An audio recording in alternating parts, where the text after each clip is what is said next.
ఆస్తుల కన్నా సంస్కారం మిన్న. రిటైర్మెంట్ రోజు ఆఫీసులో భారీగా ఏర్పాట్లు చేశారు.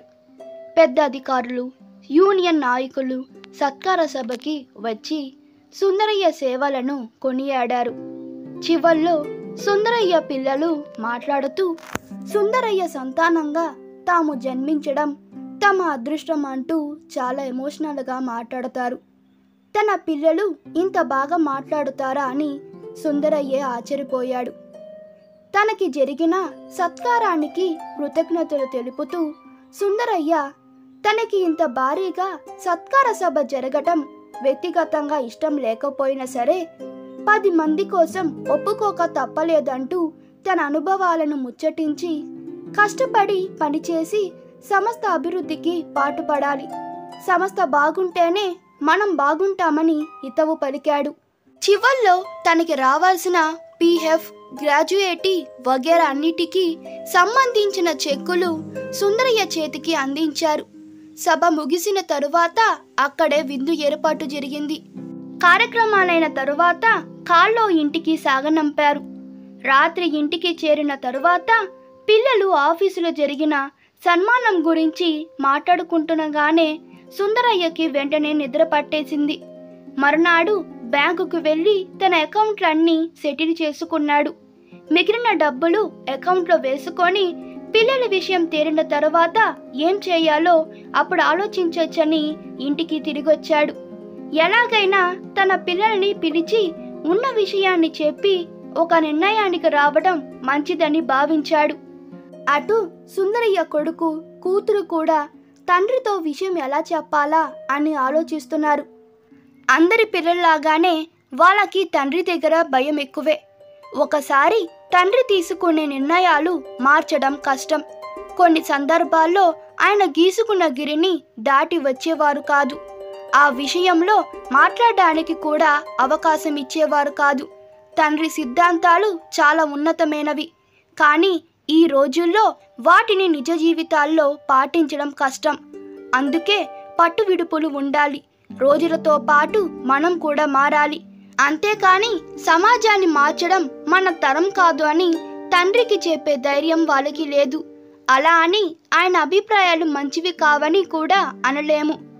ఎవరు ఏమడుగుతారనే టెన్షన్తోనే ఆ రోజు పూర్తిగా గడిచిపోయింది. వాళ్ళు ఏమైనా నీతో అన్నారా అంటూ రాత్రి పడుకునే పోయే ముందు సుందరయ్య భార్యని అడిగాడు. అబ్బే, నన్నేం అడగలేదు. అడిగినా నేనేం మాట్లాడను. ఆ విషయం వాళ్ళకి తెలుసు. ఆ మరునాడు సాయంత్రం పిల్లలు వెళ్ళిపోతారు. ఈలోగా ఏదో ఒకటి తానే చేయాలి. సుందరయ్య ఏదో ఆలోచన స్ఫురించడంతోనే నిద్ర పట్టేసింది. ఉదయమే ఇంట్లో అందరిని పిలిచాడు సుందరయ్య. నేను అమ్మ ప్రస్తుతానికి ఇక్కడే ఉంటాం. పుట్టి పెరిగిన ఊరు వదిలి రావడం కుదరదు. నాకు పెన్షన్ వస్తుంది, అది మాకు సరిపోతుంది. నా రిటైర్మెంట్ డబ్బులతో అప్పులు తీర్చాగా మిగిలినవి మొత్తం ఇవి. మాకు ఏమైనా అవంతరాలు వస్తే అవసరార్థం కొంచెం డబ్బులు మాకు ఉంచి మిగతావి మీ ఇద్దరు తీసుకోండి. ఇదిగో బ్లాంక్ చెక్కులు, నేను ఇవ్వగలిగింది ఇదే అంటూ సుందరయ్య ఒక కాగితం మీద లెక్కలు రాసి చెక్కులు వాళ్ళ చేతిలో పెట్టాడు. వసంతమ్మకి భర్త ఆలోచన నచ్చింది. నిజమే, ఆంత నిష్ఠూరం అంటే ఆది నిష్ఠూరం మంచిది. అయితే ఆయన మాటలు మిగతా వాళ్ళకి ఆశ్చర్యం కలిగించలేదు. ఆయన ఏ విషయమైనా అంతా సూటిగానే చెప్పేస్తారు. మేం వచ్చింది మీ రిటైర్మెంట్ సమయంలో మీతో 4 రోజులు గడపడానికి వచ్చామే గాని ఆస్తులు పంచుకోవడానికి కాదు. మాకు ఆర్థిక సమస్యలు కానీ అవసరాలు కానీ లేవు. నిజంగా మాకు అవసరమైతే మీ దగ్గర తీసుకోవడానికి మాకు మొహమాటం ఎందుకుంటుంది నాన్నగారు? ఇలాంటి ఆలోచనలు పెట్టుకోకుండా హాయిగా ఉండండి అంటూ అబ్బాయి చెక్కులన్నీ తిరిగి తండ్రి చేతిలో పెట్టేశాడు. అంతే, ఒక నిమిషంలో వాతావరణం చల్లబడిపోయింది. అందరి ఊహలు ఒక రకంగా ఊహలుగానే ఉండిపోయాయి. అన్నట్లు నాన్నగారు, మనందరం కలిసి ఓసారి మన కోనేరు గట్టుకి వెళ్ళొద్దాం. మన పాతిళ్ళు, ఆ వీధి చూసి చాలా కాలమైంది అన్న కొడుకు మాటలు వినేసరికి సుందరయ్యకి ఆనందం వేసింది. నిజమేరా, మేం కూడా ఆ గట్టుకి వెళ్ళి చాలా కాలమైందంటూ అందరూ బయలుదేరారు. అబ్బా, మన వీధి చాలా మారిపోయింది.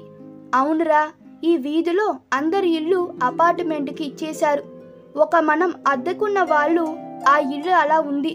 ఈ మధ్య ఆ ఇంటి వాళ్ళు అమ్మేస్తే ఎవరో కొనుక్కొని రీమోడల్ చేయించారంట. మొక్కలు చెట్లు పాడవకుండా అలాగే ఉన్నాయి. ఎవరో మంచి వాళ్ళలా ఉన్నారు. ఇంటి స్వరూపాన్ని పాడు చేయకుండా బాగు చేయించారు. బాగుంది. అలా కబుర్లు చెప్పుకుంటూ కోనేరు 4 గట్లు తిరిగి ఇంటికొచ్చేశారు. ఆ రోజు సాయంత్రమే పిల్లల ప్రయాణాలు.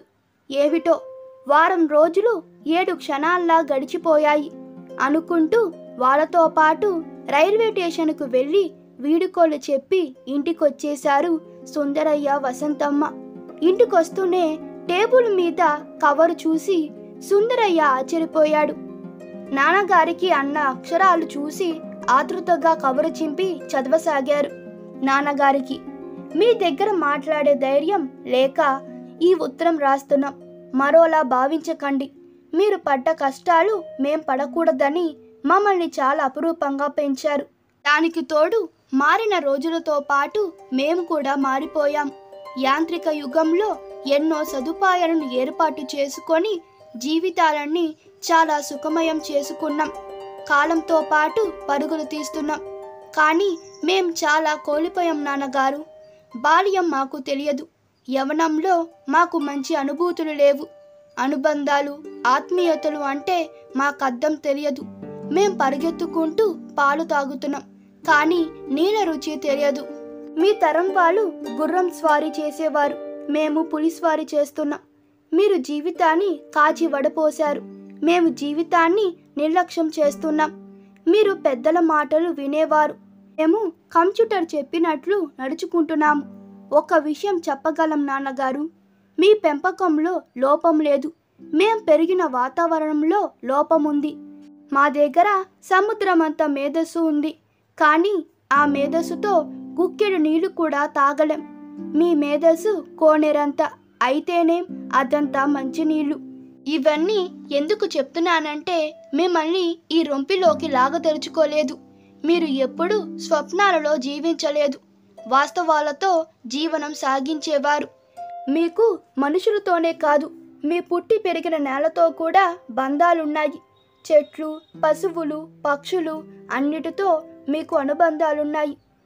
చివరికి మనం 25 ఏళ్ళు అద్దెకున్న ఇంటి మీద కూడా మీకు మమకారం ఉంది. వీటిని వదులుకోలేక ఉద్యోగంలో ప్రమోషన్ తీసుకోకుండా ఉన్న దాంట్లో చాలా సంతృప్తిగా జీవిస్తున్నారు. అందుకే మమ్మల్ని మీ వాస్తవ జీవితాల నుంచి దూరం చేయటం ఇష్టం లేక, మీ అనుబంధాలను త్రుంచటం ఇష్టం లేక మీకు తెలియకుండా ఓ పని చేశాం. అక్క నేను కలిసి మన కోనేరు గట్టులో మన గతంలో ఉన్న ఇంటిని మీ గురించి కొన్నాం. ఈ ఉత్తరంతో పాటున్న తాళం చెవి ఆ ఇంటిదే. మీరు ఆ ఇంటిలోకి మారి స్వేచ్ఛగా హాయిగా ఉండాలనేదే మా కోరిక. అన్నట్లు ఇంకో అభ్యర్థన కూడా ఉంది నాన్న. త్వరలో మాకు పుట్టే పిల్లల్ని మమ్మల్ని పెంచినట్లు కాకుండా మీరు పెరిగినట్లు పెంచి పెద్ద చేసే బాధ్యతని మీకే అప్పగిస్తున్నాం. మన గట్టు మీద పెంచండి. అంటే మాకు తీరిక లేక పెంచలేక కానే కాదు, మా స్వార్థం అంతకంటే కాదు. వాళ్ళు మేం పెరిగినట్లు పెరగకూడదు, మీరు పెరిగినట్లు పెరగాలనే మా ఆశ. వాళ్ళు యంత్రాలు కాకూడదు, వాళ్ళు మనుషుల్లాగానే ఎదగాలి. ఓ విషయం చెప్పనా నాన్న, మీలాంటి వల్ల చేతులలో పిల్లలు పెరగడం భవిష్యత్తులో మనిషి మనుగడకి చాలా అవసరం నాన్న, కాదనురుగా. ఇట్లు మీ అమ్మాయి అబ్బాయి. ఉత్తరం చదివిన సుందరయ్య కళ్ళు కోనేరుతో నిండిపోయింది. ఆ కళ్ళతోనే వసంతమ్మ కళ్ళల్లో వసంతాన్ని చూశాడు. ఆయా కోనేరు మాత్రం ఆనంద బాష్పాలు రాల్చింది. ఈ కథ ద్వారా అర్థమైన అద్భుత విషయం నిజంగా పిల్లలకు ఆస్తుల కంటే మంచి సంస్కారం ఇవ్వడం నిజమైన సంపద అని. ఈ వీడియో మీకు నచ్చినట్లయితే మీ అభిప్రాయాలు కామెంట్లో తెలపండి. Please like, share and subscribe to my channel. Thank you.